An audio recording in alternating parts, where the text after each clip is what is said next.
Tony Danza a bloqué le mariage que tout le monde voulait voir. Pendant 8 saisons entières, les fans ont attendu que Tony et Angela se marient enfin. Mais en 2024, Danza a admis la véritable raison pour laquelle il a dit non. Il ne s'agissait pas de maintenir l'intérêt de la série. Il s'agissait d'argent, de syndication, de profit et d'un choix qui a nui aux véritables amitiés derrière la caméra. Sa co-star, Judith Light, a été frustrée pendant des années. Mais ce n'était pas le plus grand secret qu'il ait gardé. La vérité sur ce qui s'est passé sur le plateau impliquait des poursuites, des affaires et un accident qui a failli lui coûter la vie et qui a presque tout arrêté. Tony Danza est né le 21 avril 1951 à Brooklyn, New York. Son vrai nom était Antonio Salvatore Idanza. Sa mère, Anne, est venue de Sicile en 1929 avec 5 frères et sœurs. Son père, Matti, travaillait comme éboueur et gagnait à peine assez pour faire vivre la famille. Il vivait à East New York, l'un des quartiers les plus difficiles de Brooklyn. Tony a grandi entouré de bagarres de rue et de criminalité. Certaines personnes pensaient que le travail de son père n'était qu'une couverture et qu'il avait des liens secrets avec des familles mafieuses locales. Il vivait dans un petit appartement, toujours sur leur garde. Quand Tony avait 14 ans, la famille a déménagé à Malver, Long Island.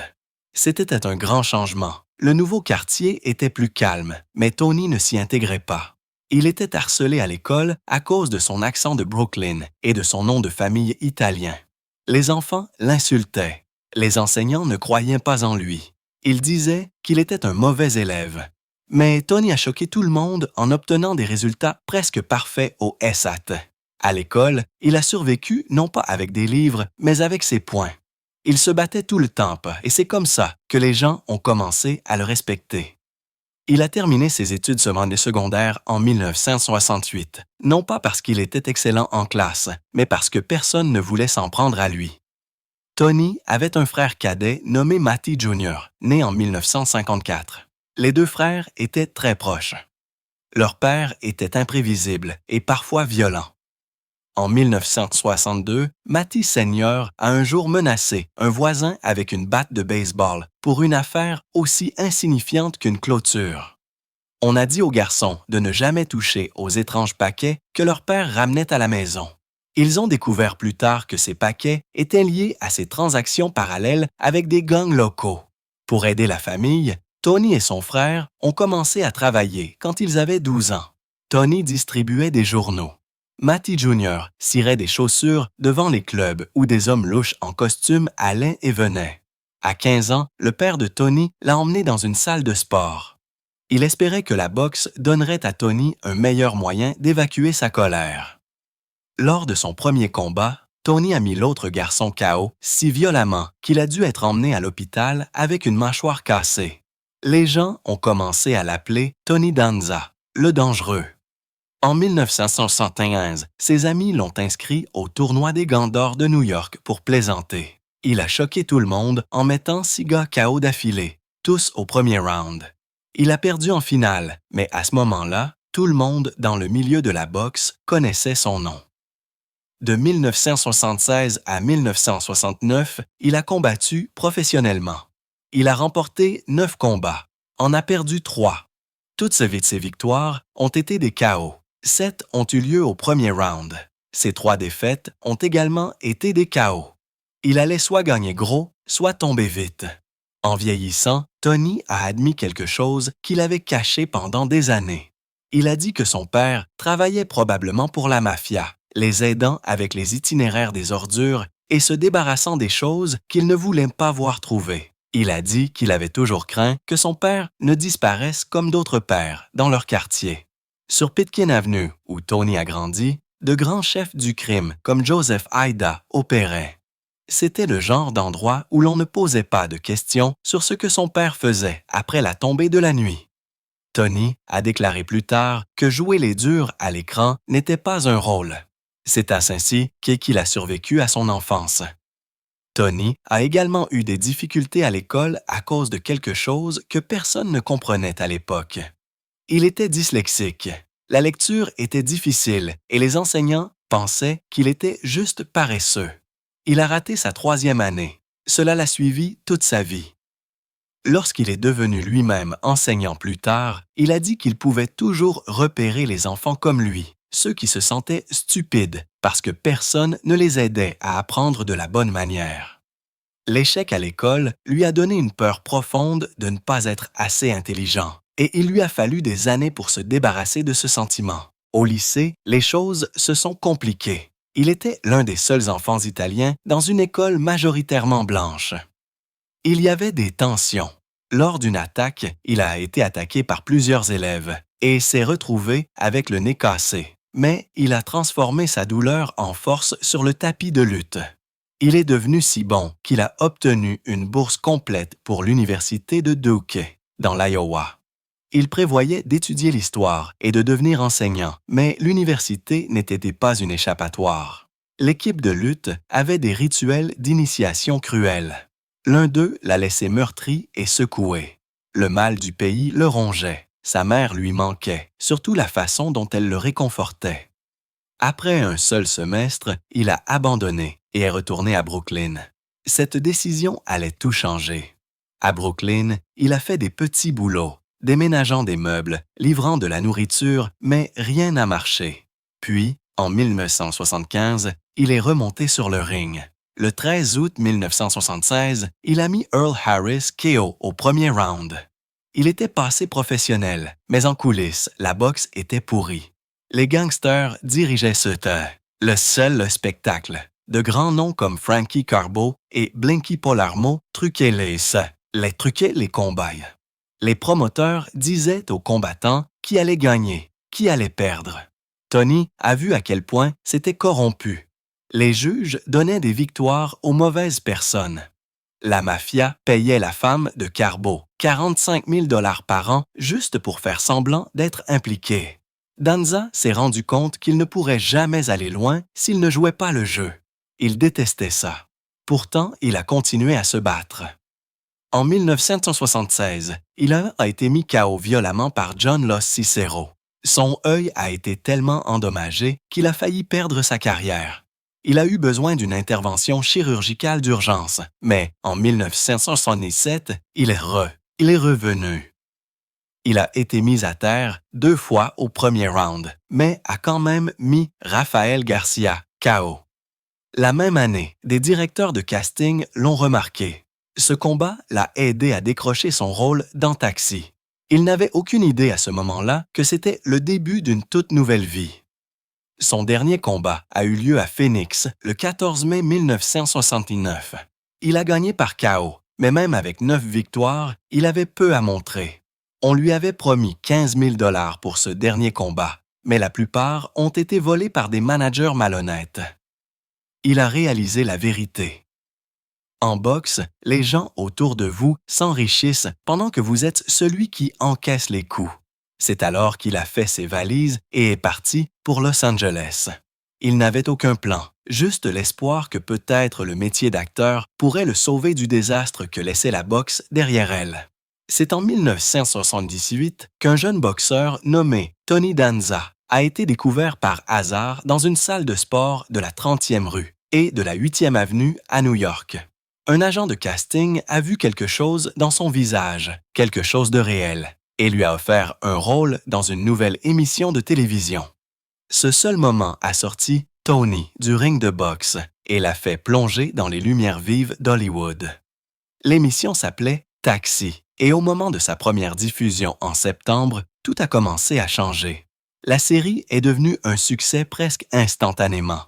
Elle a été diffusée sur ABC de 1978 à 1982, puis NBC, la reprise de 1982 à 1983.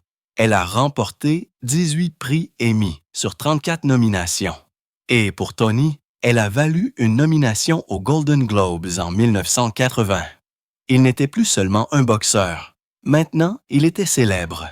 Même pendant le tournage de Taxi, Tony a continué à boxer. En 1978 et 1969, il a marqué des KO. Mais quand une chance de titre n'est pas venue, il a su qu'il était temps de choisir. Il a quitté le ring et s'est entièrement consacré au métier d'acteur. Ce n'était pas facile, mais Taxi a fait de lui un nom connu. Puis, en 1941, il a tenté sa chance dans un film intitulé Going Ape. Il était censé être drôle. Tony jouait un homme qui devait s'occuper de 3 chimpanzés pour réclamer un héritage de 5 millions de dollars. Mais le film a été un échec total. Les critiques l'ont détesté. Le public s'en est tenu à l'écart. C'était un moment difficile. Danny DeVito, sa co-star de Taxi, a même obtenu une nomination aux Razzie Awards pour ce film. Pendant un certain temps, la carrière cinématographique de Tony est restée bloquée. Pendant son passage dans Taxi, Tony a travaillé en étroite collaboration avec Andy Kaufman, qui jouait Lotka. Andy n'était comme personne d'autre. Il racontait rarement des blagues normales et restait dans son personnage, même lorsque les caméras cessaient de tourner. Tony a déclaré plus tard qu'il admirait la brillante étrangeté d'Andy, même si cela rendait les choses difficiles sur le plateau.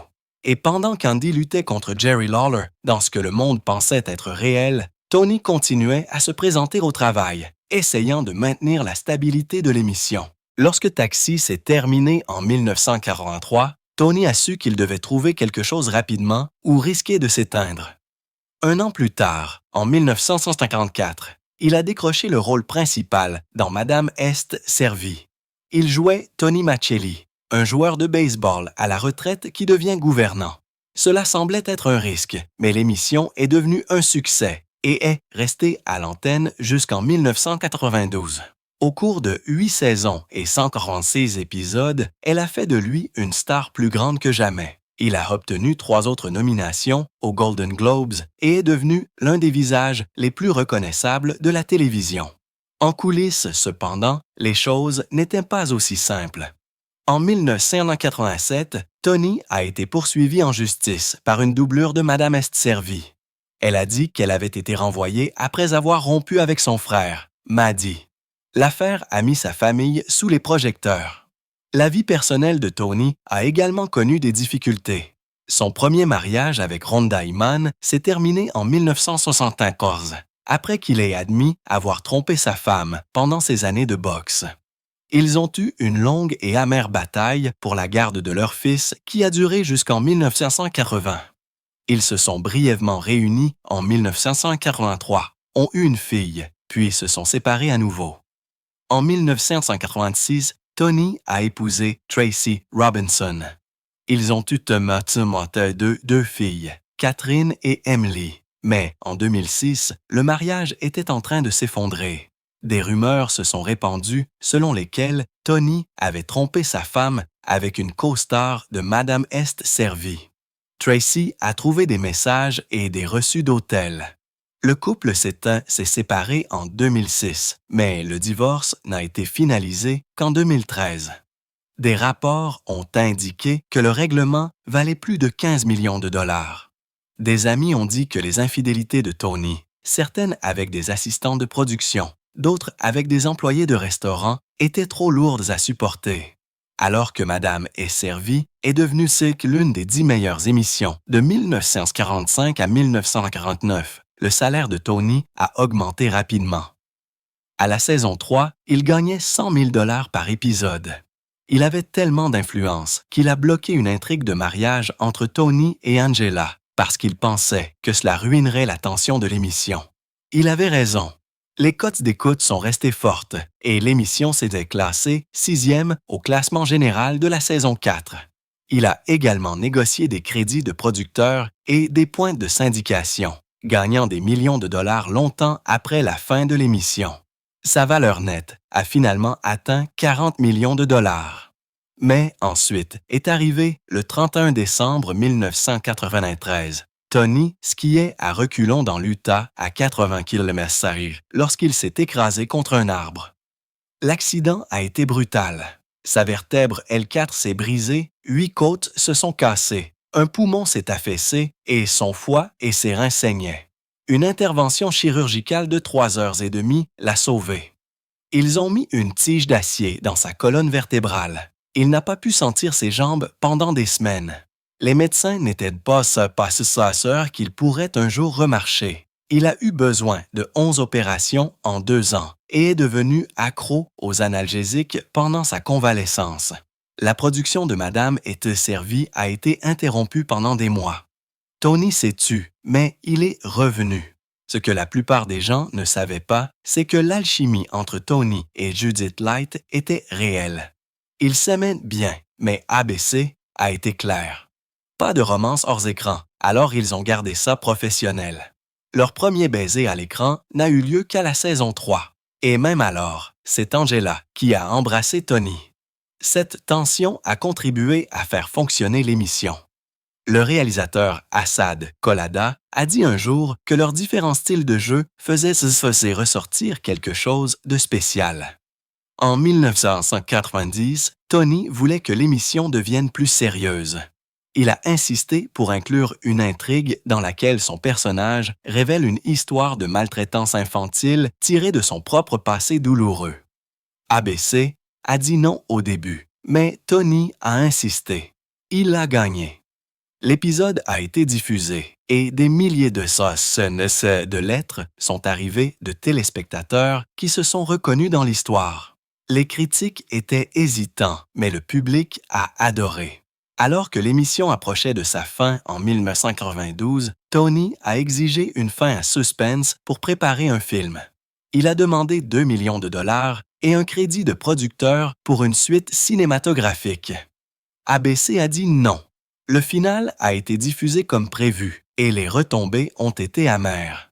Tony a été mis sur la liste noire des projets d'ABC pendant des années. Des initiés de l'industrie l'ont accusé d'être difficile et les portes ont commencé à se fermer.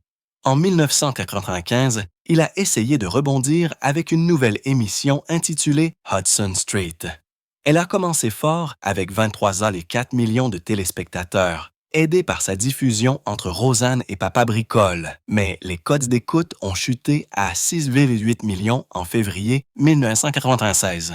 ABC l'a déplacé au samedi soir, le soi-disant créneau de la mort, et l'a annulé après 22 épisodes. Puis, en 1997, NBC lui a donné une autre chance avec l'émission Tony Danza. Elle n'a duré que 5 épisodes avant d'être annulée, même s'il a remporté un People's Choice Award pour cela. L'émission n'a pas réussi à retenir un public. 9 épisodes n'ont même jamais été diffusés. En 2000, il a essayé le drame avec Family Law. Il a joué un avocat et a reçu des éloges, mais le stress des vols entre New York et Los Angeles a eu des conséquences néfastes. Après 2 saisons, il a démissionné. Il a déclaré plus tard que les vols constants avaient déclenché une crise de la quarantaine. Après cela, Tony a trouvé quelque chose d'inattendu, Broadway. En 2004, il a joué dans The Producers, à New York et à Las Vegas. Les gens ont été surpris. Le dur à cuire de Brooklyn pouvait chanter et danser. Mais après s'être cassé le dos en 1993, il s'était fait une promesse. S'il survivait, il poursuivrait son rêve d'enfant, et maintenant, il le faisait. Puis est venue l'une des choses les plus honnêtes qu'il ait jamais faites. En 2010, il a joué dans une émission de télé-réalité intitulée Teach Tony Danza. Il a enseigné l'anglais en 10e année dans un lycée de Philadelphie. Il a pleuré devant la caméra. Il a eu du mal à contrôler la classe. À un moment donné, les producteurs ont voulu simuler un drame. Tony a refusé. Ils ont arrêté de filmer, mais il a continué à enseigner pour le reste de l'année et a même prononcé des discours de remise de diplôme. Il a dit plus tard que c'était le travail le plus difficile qu'il ait jamais eu. En 1998, sa mère Anne est décédée d'un cancer. Il n'était pas avec elle dans ses derniers jours. La culpabilité l'a écrasé. Il est tombé en dépression pendant plus d'1 an. Il s'en est pris à lui-même pour son stress. Dans des interviews, il a même admis que lorsqu'il s'est écrasé en 1983, il pensait à elle. En 2014, son frère Matty est décédé d'une crise cardiaque. Il ne s'était pas parlé depuis 6 mois. Tony avait découvert que Matty avait falsifié sa signature sur un prêt de 200 000 $. Matty avait plus de 500 000 $ de dettes de jeu. Tony l'avait déjà renfloué, mais cette fois, il a coupé les ponts. Matty est mort seul et Tony ne l'a appris que 3 jours plus tard. Tony a atteint son point le plus bas en 2003. Il a été arrêté pour conduite en état d'ivresse, avec un taux d'alcoolémie de 0,118. Ce n'était pas sa première fois. Il avait déjà été arrêté en 1999 et 2001. Il a dit qu'il buvait 2 bouteilles de vin par jour. Puis, en 2005, son fils a eu un enfant. Tenir sa petite fille dans ses bras a fait tilt. Il est allé en cure de désintoxication et est resté sobre depuis. Tony Danza s'est marié pour la première fois en 1970. Il n'avait que 19 ans lorsqu'il a épousé Rhonda Hickman. 1 an plus tard, en 1971, ils ont eu un fils nommé Mark. Mais, en coulisses, tout s'effondrait déjà. Tony était jeune, célèbre, passionné de boxe et de fêtes. En 1974, Rhonda a demandé le divorce après avoir appris ses nombreuses liaisons. Au tribunal, les 2 parties ont fait des déclarations acerbes. Tony a été accusé de jeu et de tricherie, tandis que Rhonda a été accusée de consommer des substances. Ce qui a suivi a été une bataille brutale pour la garde, qui ne s'est terminée qu'en 1980. Elle a duré 6 années complètes et les a épuisés émotionnellement et financièrement.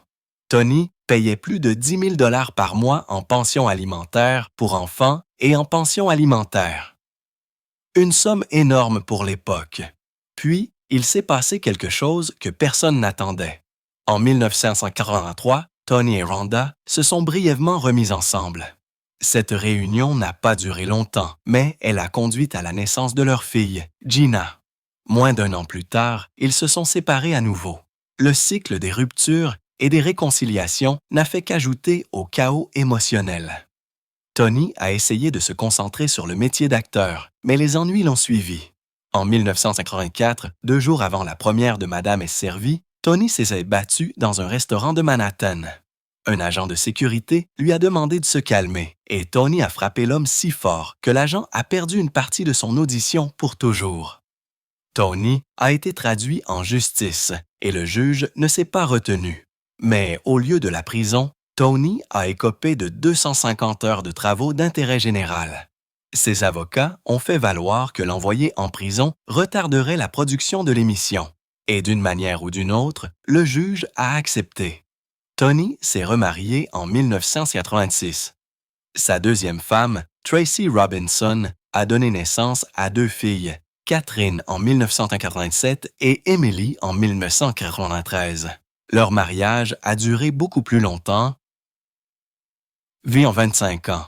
Mais même cela s'est effondré en 2006 lorsque Tracy a trouvé des messages et des reçus d'hôtel. Il s'est avéré que Tony voyait d'autres femmes, y compris des personnes avec lesquelles il travaillait sur le plateau. Elle n'a pas demandé le divorce tout de suite. Ils sont restés dans les limbes pendant 5 années supplémentaires, jusqu'à ce que Tracy dépose officiellement la demande en 2011. Leur divorce a été finalisé en 2013 et Tony a dû payer un règlement privé qui, selon des initiés, s'élevait à plus de 15 millions de dollars. Au milieu de tout cela, Tony a subi une énorme perte personnelle. Sa mère, Anne, est décédée d'un cancer en 1998. Elle avait 73 ans et l'avait élevée tout en travaillant comme comptable, après avoir immigré de Sicile. Tony n'était pas là quand elle est décédée. Il travaillait à Los Angeles. Cette culpabilité l'a écrasé. Il a dit plus tard que cela avait provoqué une dépression nerveuse complète. Pendant plus d'1 an, il n'a pas pu fonctionner. Il a arrêté de jouer, a suivi une thérapie et a même pensé à mettre fin à ses jours.